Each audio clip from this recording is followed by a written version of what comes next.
Hello and welcome to New Game Plus. I'm Tim, I'm joined by Kirsty. How are you? I'm feeling still a little bit tired after such a massive weekend at Supernova Melbourne. Yes, and of course we've got coverage coming up in the episode. You did some do. exciting things like cosplay and... Yeah, it was absolutely fantastic because in the week leading up to Supernova, it was really awful weather in Melbourne. So literally the clouds cleared just for Supernova, and that was really incredible. It's good.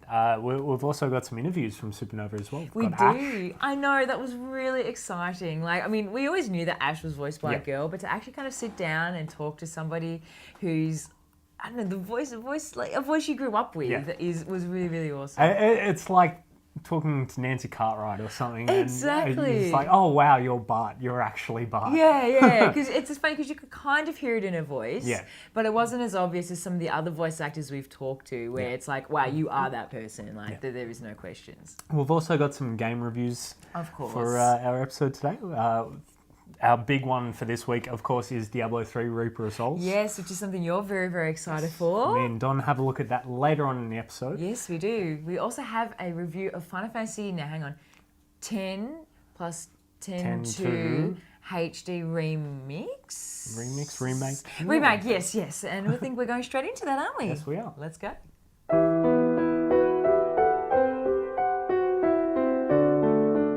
It's been about 13 years for Final Fantasy X. It's mostly basically the story of what Titus and his friends saving the world against Spira. Waking up on the beach with amnesia. Waking up on the beach with amnesia. It's all the cliche kind of stuff that you get from your RPG. It's been remastered. Yes. It looks pretty. It sounds nice. What do you think, Oz? Yeah, I've got a few issues with it actually. Like the PS3 had so many loading screens. Like I don't remember that in the original, and I actually replayed the original to make sure, and they weren't there. I know it's loading a lot of textures, but I didn't actually get that much in the Vita version, but I think I actually had to install a few files onto the Vita system, so that might increase loading time. I did have a few, I guess, frame rate issues though. Yes. Especially within like cutscenes with multiple NPCs, like a lot of them there had to be one, but it was choking a bit there here and there. But gameplay-wise, it really hasn't changed. It hasn't changed. It's still the same. It's one of the better Final Fantasies, as people might recommend it for you. It's still one of the most linear ones, probably second in linearity to 13. Yeah. But sometimes you don't want to explore a whole world. You don't want an open world to explore. So it's still a very good Final Fantasy. The battle system's still great. Swapping characters in and out of the battle is really good. Well, because it's a remaster, I guess we have to talk about graphics. It looks prettier, I guess. I don't know. Main characters have kind of been remastered in fully. Everything that face looks better. NPCs have still got NPCs still flat face. Just a flat face. The world itself kind of got a little bit just, I guess, more pixels in there, more dots here and there. It's more vibrant too compared to the older one. The older one was a bit duller. Colours, the colours I think have been fixed. Music is the other one that we've got to bring up. Music has been orchestrated really well. Yes, this has been, I guess, remastered very well. But if we touch on 10.2, it's still the J-pop. It's still hard to play a Final Fantasy without Uematsu and J-pop. But 10.2, it's really the same thing also. It's just main characters being touched up. The NPCs haven't really been changed that much. It does feel like there's not as much care taken with the touch-up for 10.2. I don't know. It feels a little bit like a side option. I think still though, if this is like your first time playing Final Fantasy X, this is probably the version you want to play. This is the version you want, yes. So, remastering now, I have actually played this game. I played Final Fantasy X when it came out because I remember seeing the ads on television. I remember when Titus was falling out of that big sphere of water. Really, like it was, really early gen PlayStation 2 game where it had really fantastic graphics. So that drew me in. I played it for about 2 hours maybe, and I loathed it. Yeah. Like I had no idea what I was doing. I was completely disengaged. There was no direction. And I was, 13 at the time, maybe 14. So I didn't have the patience for it. Like Final Fantasy VII hooked me from the start. I loved the characters, but this one didn't have that. But now that it's remastered, would you go back and give it another go? So that's a big question. And I reckon I would. Now that I'm a bit older, I have a bit more of an appreciation for JRPGs, a bit more patience in my old age. but only if there was nothing else to play and it was only game in the house kind of situation, because I have so many other games I am genuinely interested in and want to play. Final Fantasy is a time vampire. Yeah, like that is a true. big commitment. But would you play it, Tim? No, I've got other Final Fantasy games I need to play. Like the 14 just came out on PS4, so I'm going to give that a go. I gave it a go when I was on PC. Gonna have another go on the PS4. Yeah, so we might leave Titus on the shelf.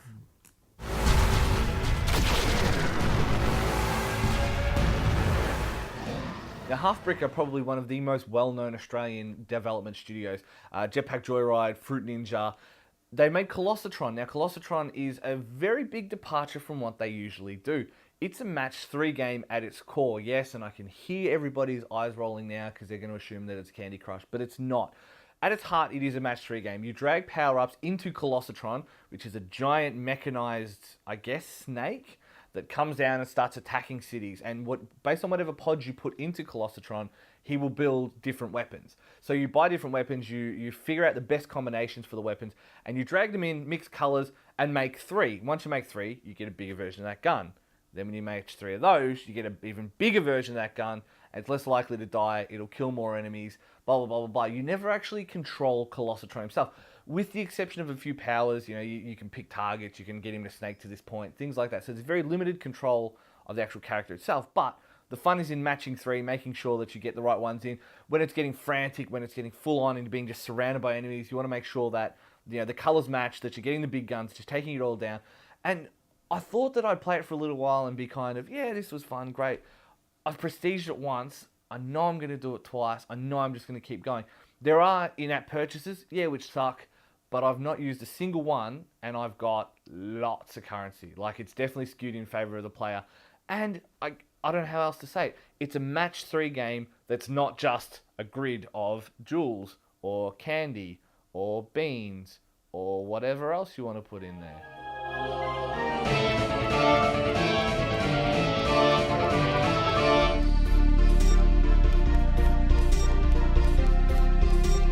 Tell us, how did you actually become Ash? How did this kind of happen? How did you get onto Pokemon? It was just an audition that I had. I was working on Slayers, which is another anime, and I was just asked to audition for Pokemon.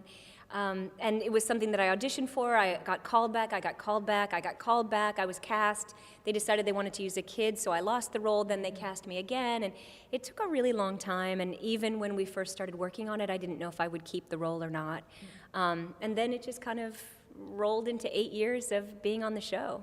And how do you feel about, because Pokemon became such a huge phenomenon, like the animation series was so popular, how does it feel to hear your voice so often on television and to be associated with such a huge brand? Well, first of all, Pokemon is one of the few things that I can watch and not think about myself doing the show. When we were working on it, you weren't really aware of the fact that it was so big. We're in a tiny studio, and you go to work, you go home, nobody knows who you are, nobody cares, and you just go. And after we worked on it for about a year, then it went on the air, and I would start hearing kids talking about it on the bus, and that's when I kind of knew it was popular. But it's pretty interesting, and especially to be able to say Pokemon to anyone and they know what it is. I work on a lot of things, and most of the time people have no idea what it is. So. Well, you do say you worked on a lot of different shows. Now, you also tend to do a lot of male characters as well. Obviously, Ash is a male character.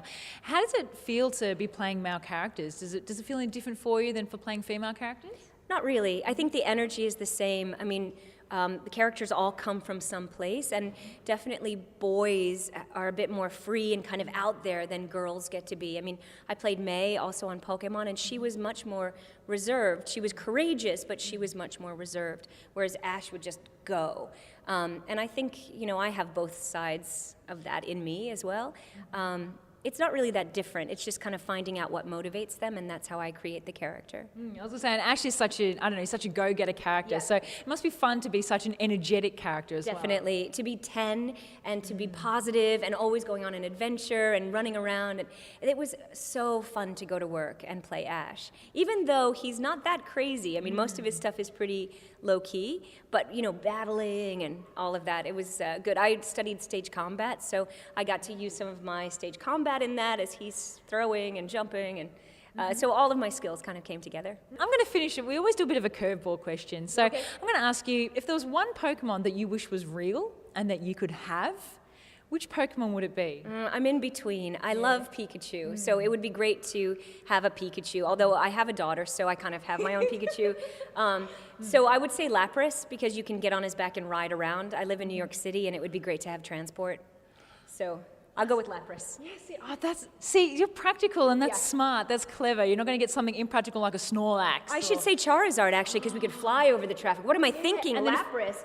No, Charizard. And then if someone tries to cut you off, then you've got something to stop them. Yeah, that's right. And be warm on the cold morning. Let's go Charizard. I don't know, what was I thinking all this time? There's no water really in Manhattan. Charizard.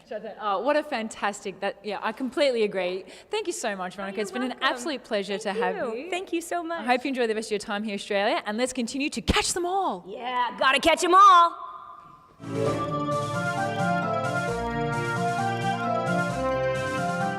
It's Supernova time, so I'm here in Supernova Melbourne, of course, joined by my lovely Danny, who's very dressed up at the moment. Yay!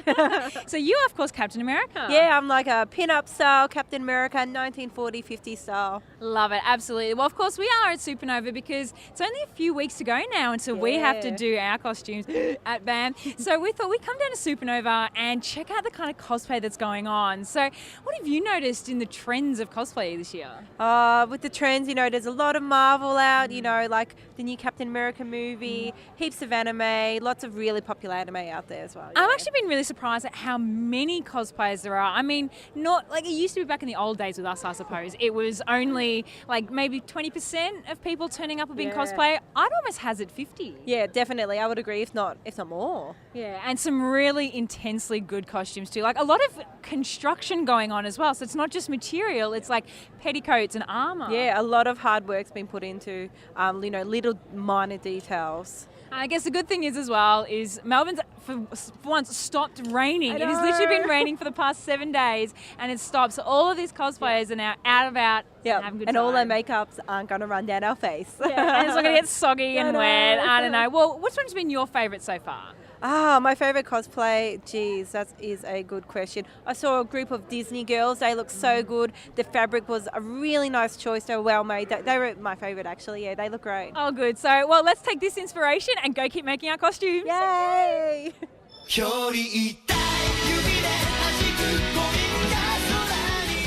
So Kirsty, I brought you on here on the couch to show them what's your most memorable anime out. What are they? Well, I have to say that probably the most memorable anime of mine that isn't Sailor Moon has to be Naruto. Like, I mean, I'm talking I named computers, hard drives, everything after Naruto characters. And Naruto was a very shonen jump story about Naruto, a ninja, living in a ninja village and the adventures he goes on with his friends and the village itself. And it is a very shonen jump kind of anime. Yeah. It's very serial, but it's surprisingly deep, and I think that's why I really liked it. Like the characters, some of them were really obvious, like tropes. Yeah. There was the angsty boy, the obsessed girl, and the over-the-top, surprisingly strong, very honourable ninja.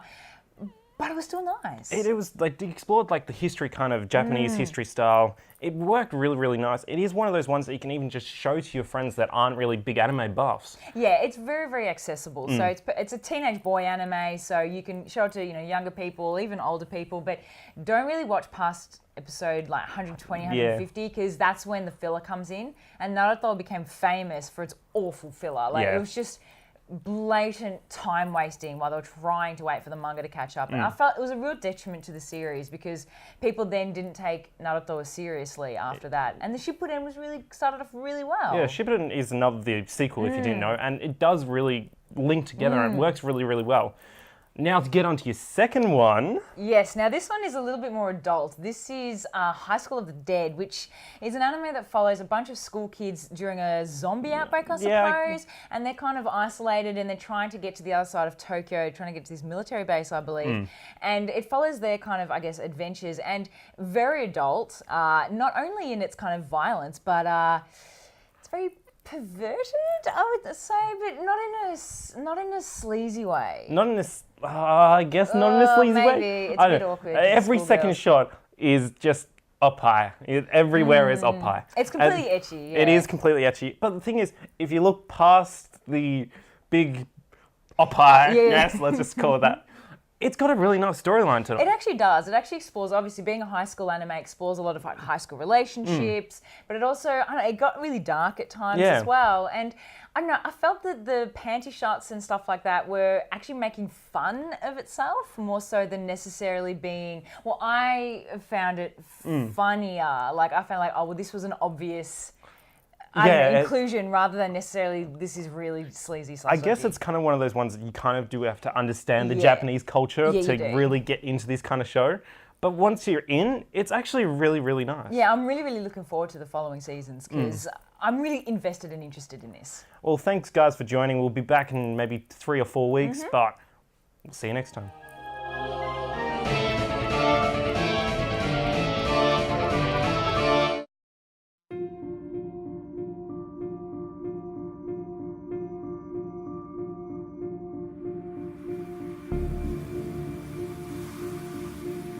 Since the earliest of civilizations, we have made much progress. But that progress came with a cost.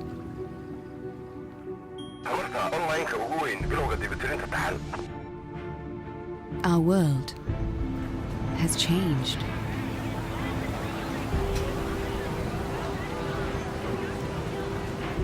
Systems checked. Ready to prime. And despite our advances in both science and technology,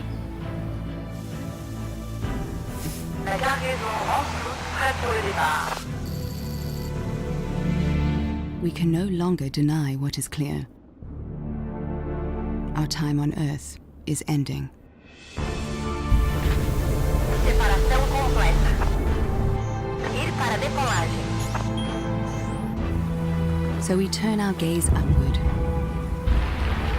to the stars and embark on the greatest journey in human history.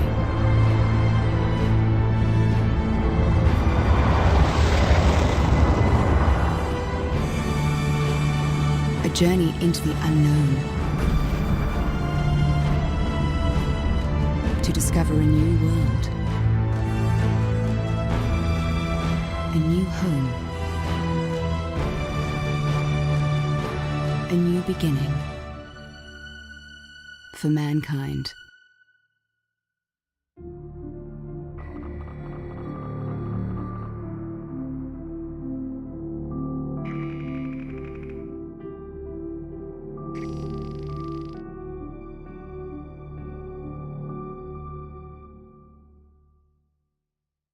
I don't know about you, Kirsty, but I am very excited for this because I was very young, very, very young when I played Alpha Centauri. I didn't understand a lot of it, but all the the new world and having the different factions of the strange religions and what they attach themselves to. It was a great game, and this looks like a spiritual successor to it. So I'm I think this. I agree. I love God games, sim games, and while I haven't greatly got into the Civ franchise, I've always wanted to. And I think this. And this is obviously the easy concept as well, is the fact of, there's so many movies and so much sci-fi is dedicated to this idea of the next place where we can live. I don't know, unlike reliving the civilization we've already had, now this could be creating new civilization, like modern civilization. And it's going to create a whole bunch more of Civ addicts. Just one more turn, just one more turn. One more turn, oh my gosh.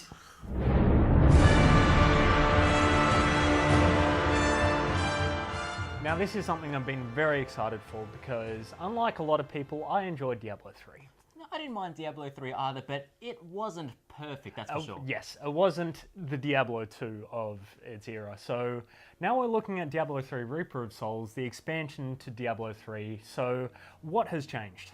Many things, actually.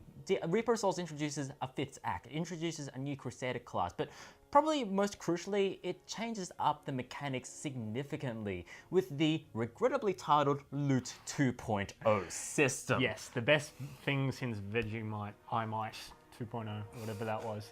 But Thanks. It certainly... Thanks, Tim. It certainly has improved the end game of Diablo 3 because that's where Diablo 3 was failing a bit.